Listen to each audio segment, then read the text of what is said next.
বিশ্ববাজারে সোনার দাম লাফিয়ে লাফিয়ে বাড়ছে। এতে সৃষ্টি হচ্ছে একের পর এক রেকর্ড। দফায় দফায় দাম বেড়ে মঙ্গলবার আন্তর্জাতিক বাজারে 1 আউন্স সোনার দাম প্রথমবারের মতো $4,700 ছাড়িয়ে গেছে। বৈশ্বিক অর্থনৈতিক অনিশ্চয়তা, ভূরাজনৈতিক উত্তেজনা এবং মুদ্রাস্ফীতির আশঙ্কার মধ্যে নিরাপদ বিনিয়োগ হিসেবে সোনার চাহিদা বেড়ে যাওয়ায় এই মূল্য বৃদ্ধি ঘটেছে বলে মনে করছেন খাত সংশ্লিষ্টরা।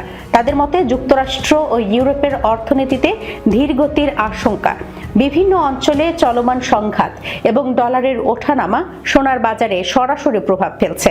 এসব কারণে বিনিয়োগকারীরা ঝুঁকিপূর্ণ সম্পদ থেকে সরে এসে সোনার মতো নিরাপদ সম্পদের দিকে ঝুঁকছেন। আন্তর্জাতিক বাজারে সোনার এই ঊর্ধ্বমুখী প্রবণতার প্রভাব পড়েছে স্থানীয় বাজারেও। এরই মধ্যে চলতি বছরে দেশের বাজারে কয়েক দফা সোনার দাম বাড়ানো হয়েছে। ফলে অতীতের সব রেকর্ড ভেঙে বর্তমানে দেশের বাজারে সোনা সর্বোচ্চ দামে বিক্রি হচ্ছে। গতকাল ঘোষণা দিয়ে আজ মঙ্গলবার থেকে দেশের বাজারে সোনার নতুন দাম নির্ধারণ করা হয়েছে।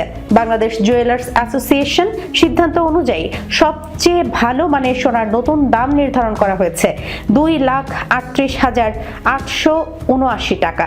21 ক্যারেটের 1 ভরি সোনায় 4,024 টাকা বাড়িয়ে 2,24,031 টাকা নির্ধারণ করা হয়েছে।